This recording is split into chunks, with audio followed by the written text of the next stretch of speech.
Doctor ortho Ayurvedic oil and capsule. अब दर्द भी घुटने टेकेगा। ट्रॉमा केयर अब जीवन का अधिकार। सुप्रीम कोर्ट ने 112 हेल्पलाइन और पीएम राहत को लेकर दिए कड़े निर्देश। ट्रॉमा केयर अब अनुच्छेद 21 का अभिन्न हिस्सा है। सभी एम्बुलेंस में जीपीएस लगेगा। 112 से लाइव जुड़ेंगी। सुप्रीम कोर्ट ने थानों में महिला वकीलों की सुरक्षा पर केंद्र राज्यों को नोटिस भेजा। समान गाइडलाइन की है मांग। ऑडियो सीसीटीवी, महिला अधिकारी की मौजूदगी, अलग रूम का सुझाव दिया। कलकत्ता हाईकोर्ट ने पॉक्सो केस में प्रोफेसर को बरी किया। 4 साल जेल काटने पर 10 लाख मुआवजा। टैक्स चोरी केस में बैंगलोर कोर्ट ने डीके शिवकुमार को शर्तों संग 2 साल विदेश यात्रा की अनुमति दी। शर्त तोड़ने पर अभियोजन यात्रा अनुमति रद्द हो सकती है।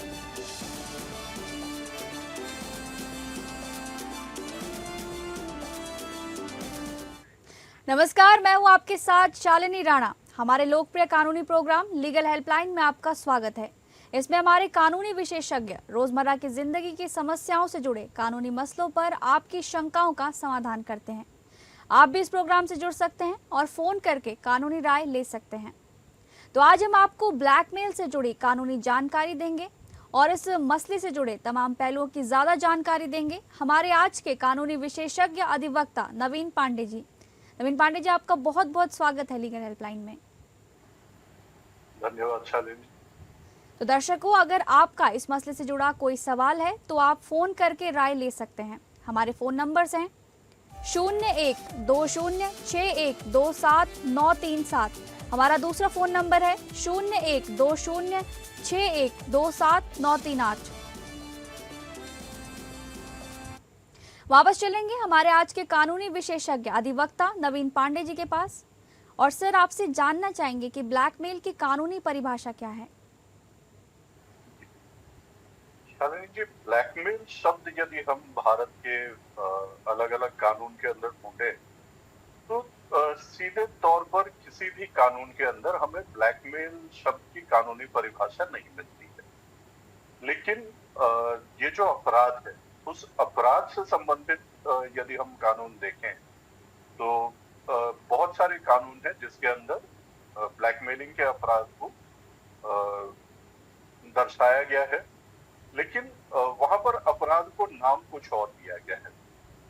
जैसे कि अब आमतौर पर बात करते हैं, ब्लैकमेल शब्द जो है इसका मतलब होता है किसी व्यक्ति को डराकर या धमकाकर या फिर उसकी निजी जानकारी, फोटो, वीडियो ये सब उजागर करने की धमकी देकर उससे पैसे वसूलना, किसी प्रकार का लाभ प्राप्त करना या फिर उसे किसी काम के लिए मजबूर करना, ये ब्लैकमेलिंग कहा जाता है।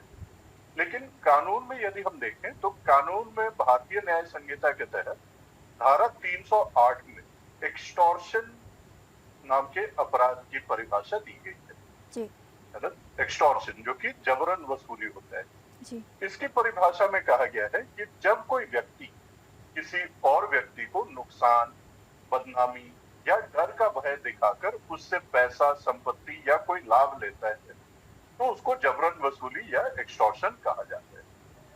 इसी प्रकार से भारतीय न्याय संहिता की धारा 351 को यदि देखें तो वहां पर आपराधिक धमकी यानी क्रिमिनल इंटिमिडेशन को परिभाषित किया गया है। परिभाषा आपराधिक धमकी की ये है कि जब किसी को नुकसान पहुंचाने या उसको बदनाम करने या उसकी निजी जानकारी को फैलाने की धमकी दी जाए तो उसको आपराधिक धमकी या क्रिमिनल इंटिमिडेशन माना जाता है। इसके अलावा यदि ऑनलाइन या सोशल मीडिया के माध्यम से किसी के निजी फोटोज या वीडियोज से जुड़ा हुआ अपराध किया जाए, है ना, जैसे कि किसी की निजी फोटोज या वीडियोज को वायरल करने की धमकी दी जाए, तो इस प्रकार के अपराध जो होते हैं ऑनलाइन या सोशल मीडिया के माध्यम से जी। तो ये सूचना प्रौद्योगिकी अधिनियम के कई धाराओं के तहत एक गंभीर आपराधिक धमकी का अपराध माना जाता है। तो आसान शब्दों में अगर हम कहें तो ब्लैकमेल कि जो कानूनी परिभाषा है वो ये माना जा सकता है कि किसी व्यक्ति को डर दिखाना, उसे बदनामी या नुकसान की धमकी देना, और इस प्रकार का डर या धमकी देकर के उससे पैसा या संपत्ति प्राप्त करना, या कोई लाभ प्राप्त करना, या फिर कोई मनचाहा काम करवाना, या मनचाहा काम करवाने की कोशिश करना, यही ब्लैकमेल की परिभाषा निकल के आती है। जी। आगे मैं आपसे समझना चाहेंगे कि किन कार्रवाई को ब्लैकमेल कहा जाता है?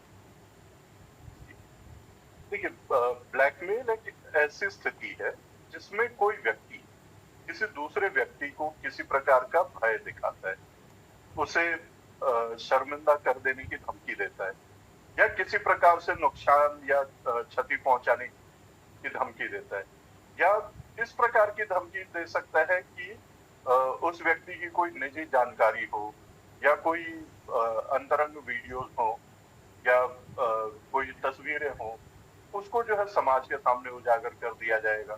तो इस प्रकार की धमकियां देना, और धमकी दे करके उस व्यक्ति से या तो पैसे या फिर कोई संपत्ति उससे हासिल करना, या किसी प्रकार का अनैतिक लाभ प्राप्त करना, या फिर उस व्यक्ति को कोई काम करने के लिए मजबूर करने की कोशिश करना, या मजबूर करके काम करवा लेना। आमतौर पर जो है इन कार्रवाइयों में ये माना जाता है कि जैसे किसी व्यक्ति की निजी फोटो या वीडियो लीक करने की धमकी दी जाए, जी। है ना। जैसे ये कहा जा सकता है कि अगर आपने मेरी बात नहीं मानी तो मैं यह बात सबको बता दूंगा, इस प्रकार के बयान देना। जी। या फिर पैसे या संपत्ति मांगना बदले में किसी राज को छिपाए रखने के लिए, या नौकरी, रिश्ते या प्रतिष्ठा खराब कर देने की धमकी देकर के दबाव बनाना, या सोशल मीडिया पर बदनाम करने की धमकी देकर के कोई अनुचित फायदा लेना, किसी पुराने चैट, पुरानी रिकॉर्डिंग या दस्तावेज को सार्वजनिक कर देने की धमकी देना। जी। ये सब जो कृत्य हैं, ये ब्लैकमेलिंग के कृत्य माने जाते हैं, और ये सभी जो है अपराध की श्रेणी में आते हैं। इन सब के लिए दंडित किया जाता है। जी। आगे हम आपसे जानना चाहेंगे सर कि ब्लैकमेलिंग पर क्या सजा या जुर्माने का प्रावधान है? देखिए, जैसा कि मैंने पहले भी बताया कि क्योंकि किसी भी कानून के अंदर सीधे तौर पर ब्लैकमेलिंग को ना ही परिभाषित किया गया है, ना ही इसके लिए कोई प्रावधान बनाया गया है। जो प्रावधान है वो एक्सटॉर्शन के लिए है, या फिर क्रिमिनल इंटिमिडेशन के लिए है। तो मुख्य रूप से जो प्रावधान इसे गवर्न करते हैं कानून के अंदर, वो है भारतीय न्याय संहिता की धारा 308, जिसमें जबरन वसूली को परिभाषित किया गया है। जी। जहां कहा गया है कि अगर कोई व्यक्ति किसी को डरा करके पैसे या संपत्ति लेने की कोशिश करता है या लेता है, तो अब 308 के अंदर भी इस धारा की अलग अलग गंभीरता बताई गई है उसके सबसेक्शंस के अंदर। तो गंभीरता के अनुसार सजा जो है वो 2 साल से 10 साल तक की जेल की सजा हो सकती है, और साथ में जुर्माना भी लगाया जा सकता है। वही अगर जान से मारने की धमकी दी जाती है, या गंभीर चोट, बदनामी, अश्लील फोटो या वीडियो वायरल करने की धमकी दी जाए, तो धारा 351 के तहत आपराधिक धमकी का मामला बनता है, और आपराधिक धमकी दे करके ब्लैकमेल करने के लिए सजा जो है वो सामान्य मामलों में 2 साल तक और गंभीर मामलों में 7 साल तक की जेल का प्रावधान है, या फिर इसके अलावा जुर्माना लगाया जा सकता है, या फिर 7 साल तक 2 से 7 साल तक की जेल और साथ में जुर्माना दोनों भी लगाया जा सकता है। वही अगर ऑनलाइन ब्लैकमेलिंग किया जा रहा है, जैसे किसी की मौत फोटो का प्रयोग करके, जी। या किसी की निजी फोटोज को वायरल करने की धमकी दी जाती है, तो ऐसी स्थिति में सूचना प्रौद्योगिकी अधिनियम की धाराएं लागू होती हैं। जैसे कि सूचना प्रौद्योगिकी अधिनियम के धारा 66E, 67, 67A इत्यादि ये लागू होते हैं। इनमें से कई मामलों में जो सजा का प्रावधान है वो 3 से 7 साल तक की सजा है, और साथ में भारी जुर्माने का भी प्रावधान किया गया है। वही यदि किसी महिला की अश्लील फोटो या वीडियो से ब्लैकमेल किया जाता है, तो या फिर किसी महिला की गरिमा को भंग करने का प्रयास किया जाता है, या ऐसा धमकी दी जाती है कि अगर वो बात ना माने तो उसकी गरिमा भंग की जाएगी, तो ये साइबर अपराध होता है या यौन उत्पीड़न का मामला भी हो सकता है। तो उस अनुसार जो है साइबर अपराध और यौन उत्पीड़न से संबंधित जो धाराएं हैं वो लग सकती हैं, जिसमें पुलिस तुरंत एफआईआर दर्ज करती है और अग्रिम कार्रवाई करती है। जी। आगे दर्शक जानना चाहेंगे कि अगर कोई ब्लैकमेल करने की कोशिश करे तो उसे क्या करना चाहिए? देखिए, ब्लैकमेलिंग ये जो है बहुत ही मानसिक तौर पर किसी भी व्यक्ति को उत्पीड़न पहुंचाने वाला कृत्य होता है। और लोग जो है बदनामी के डर से या जिस प्रकार की धमकी दी जा रही है, ये डर भी होता है कि कहीं सामने वाला व्यक्ति जो धमकी दे रहा है वास्तव में ऐसा कुछ ना कर दे। तो आमतौर पर ये देखा जाता है कि जिसको धमकी मिल रही है या जिस व्यक्ति को ब्लैकमेल किया जा रहा है वो घुटते रहता है। लेकिन यदि आप अपने अधिकारों को समझें और कार्रवाई की जो प्रक्रिया है उसको समझें, तो किसी भी व्यक्ति को घुट घुट के मरने की आवश्यकता नहीं होती है। यदि कोई व्यक्ति किसी भी व्यक्ति को ब्लैकमेल करता है या करने की कोशिश करता है, तो ऐसी स्थिति में कुछ कार्य हैं जो कि त्वरित रूप से करने चाहिए। सबसे पहला काम कि सबूत को सुरक्षित रखें, जैसे कि चैट, कॉल लॉग हो गए, जी। मोबाइल या कंप्यूटर पे यदि धमकी दी जा रही है तो उसके स्क्रीनशॉट्स लिए जा सकते हैं। जी। ईमेल के द्वारा यदि धमकी दी गई है तो ईमेल को सुरक्षित करें। जी। यदि धमकी की वजह से आपने पैसे ट्रांसफर कर दिए हैं सामने वाले व्यक्ति को, तो यूपीआई के डिटेल्स या बैंक डिटेल्स, धमकी देने वाले की सोशल मीडिया प्रोफाइल, इन सबको सेव करके रखें, कुछ भी डिलीट ना करें। दूसरी बात, कभी भी धमकी देने वाले को कोई पैसा या कोई सामग्री ना भेजें। ब्लैकमेलर अक्सर ये कहते हैं कि बस एक बार आपको ये पैसे देने हैं या ये कार्य करना है। जी। लेकिन यदि आप एक बार उस दबाव में आ जाते हैं तो ब्लैकमेलर जो है आपको बार बार परेशान कर सकता है, बार बार पैसे मांग सकता है या बार बार आपको कुछ करने के लिए दबाव बना सकता है। तो इसलिए कोई पैसे या सामग्री ना भेजें। इसके अलावा जो तीसरा महत्वपूर्ण कदम है वो ये है कि कभी भी ब्लैकमेलर से किसी प्रकार की बहस में ना पड़े, जी। उसको पलट के आप धमकी ना दें। जी। जहां तक संभव हो शांत रहे और जरूरत हो तो जवाब देना बंद कर दें। साथ ही साथ आप उनको ब्लॉक भी कर दें। इसके अलावा आप अपने अकाउंट्स को सुरक्षित करें। यदि बैंक अकाउंट है ना, बैंक अकाउंट आपको लगता है कि वो कॉम्प्रोमाइज हो सकता है, तो बैंक अकाउंट्स के पासवर्ड्स बदल दें। आपके सोशल मीडिया प्रोफाइल से भी कॉम्प्रोमाइज होने की संभावना है, तो सोशल मीडिया प्रोफाइल्स को भी आप उनके पासवर्ड बदल दें। जो टू फैक्टर ऑथेंटिकेशन है उसको जी। एक्टिवेट करने अपने प्रोफाइल के लिए। जी। और जिन लोगों को आपको शक हो कि जिन लोगों के पास एक्सेस हो सकता है आपके अकाउंट्स का, उन लोगों को तुरंत अपने अकाउंट से हटा दें। इसके अलावा आप किसी भरोसेमंद व्यक्ति से बात करें, जैसे कोई दोस्त हो गया या परिवार का कोई सदस्य। जी। यदि दोस्त या परिवार का सदस्य नहीं मिलता है तो किसी अच्छे वकील से सलाह लें या किसी काउंसलर से सलाह लें कि इस स्थिति को किस प्रकार से हैंडल किया जाए, और साथ ही साथ कानूनी मदद भी लें। आप भारत के अंदर ऑनलाइन ब्लैकमेलिंग या धमकी या कोई भी इस प्रकार का अपराध यदि आपके विरुद्ध कारित किया जा रहा है तो आप राष्ट्रीय साइबर क्राइम पोर्टल पर इसकी शिकायत कर सकते हैं। इमरजेंसी साइबर हेल्पलाइन नंबर 1930 पर भी आप शिकायत कर सकते हैं। यदि ये आप नहीं कर पा रहे हैं राष्ट्रीय साइबर क्राइम पोर्टल या इमरजेंसी साइबर हेल्पलाइन पर, तो आप नजदीकी पुलिस स्टेशन या नजदीकी साइबर सेल में जाकर के भी शिकायत दर्ज करा सकते हैं। जी। यदि आपको लगता है कि आपके निजी फोटोज या वीडियोस को लीक कर दिया गया है ना, तो उस स्थिति में जिस प्लेटफॉर्म पर लीक किया गया है उस प्लेटफॉर्म को भी आप शिकायत करें और उनको जो है आप निवेदन कर सकते हैं कि जो भी सामग्री है जी। जो आपको बदनाम करने के लिए या आपका नाजायज फायदा उठाने के लिए डाली गई है जी। उसको हटाया जाए। तो ये सारे कदम उठाए जा सकते हैं। जी। सर, आपने एक्सटॉर्शन शब्द का इस्तेमाल किया था, तो जानना चाहेंगे कि एक्सटॉर्शन क्या है और इसके तहत किस तरह की कार्रवाई की जा सकती है?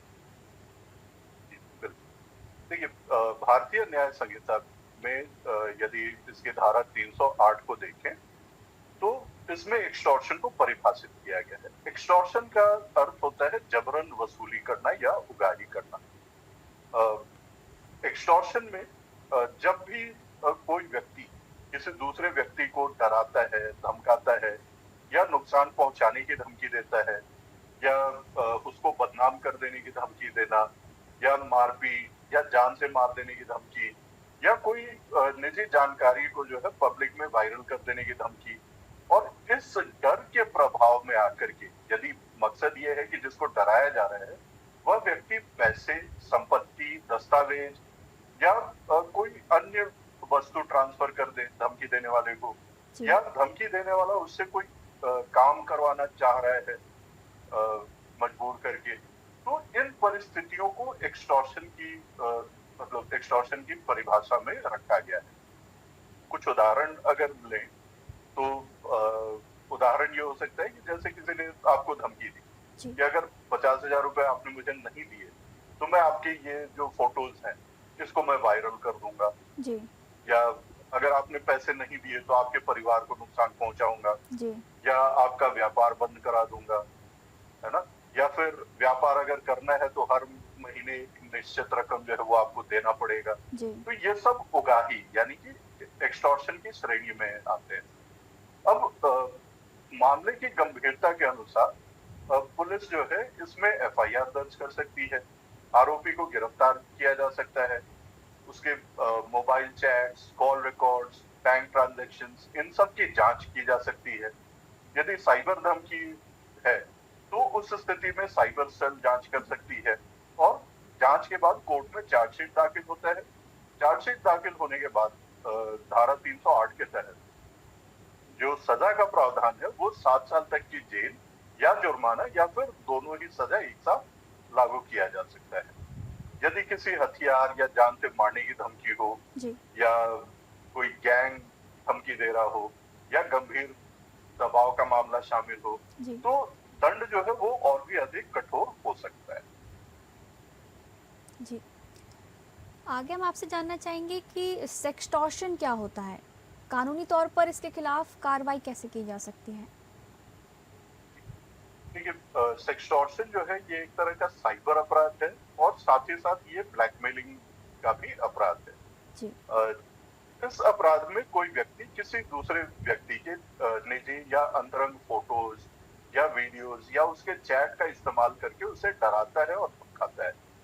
आमतौर पर जो है अपराधी पैसों के लिए इस तरह की धमकियां देते हैं या किसी प्रकार का फेवर मांगते हैं और ये चीज कहते हैं कि अगर उनकी मांग पूरी नहीं की गई तो वे ये सारी सामग्री व्यक्ति के परिवार, दोस्तों, सोशल मीडिया या इंटरनेट पर फैला देंगे। जी अब इसको करने के बहुत सारे माध्यम हो सकते हैं, जैसे कि फेक सोशल मीडिया प्रोफाइल बना करके या वीडियो कॉल के माध्यम से, डेटिंग एप्स, इंस्टाग्राम, फेसबुक पर दोस्ती करके, है ना, और सोशल मीडिया पर गुप्त रूप से स्क्रीन रिकॉर्डिंग करके।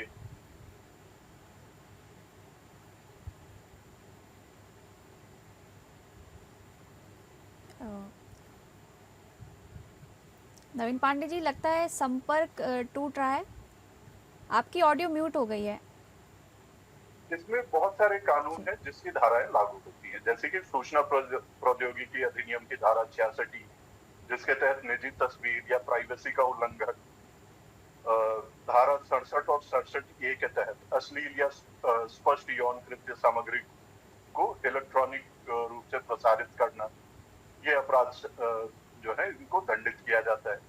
भारतीय न्याय संहिता के अंदर धारा 308 और 351 में उगाही या आपराधिक धमकी या मानहानि करने की धमकी या साइबर स्टॉकिंग या फिर पहचान की धोखाधड़ी करके ब्लैकमेल करना, जी इन अपराधों के लिए सजा का प्रावधान किया गया है। अगर पीड़ित जो है वो नाबालिग है तो पॉक्सो एक्ट के तहत भी कानूनी कार्रवाई की जा सकती है। जी तो विभिन्न कानूनों के तहत जो है सेक्सटॉर्शन को अपराध घोषित किया गया है और उसके लिए उचित कार्रवाई का भी प्रावधान किया गया है।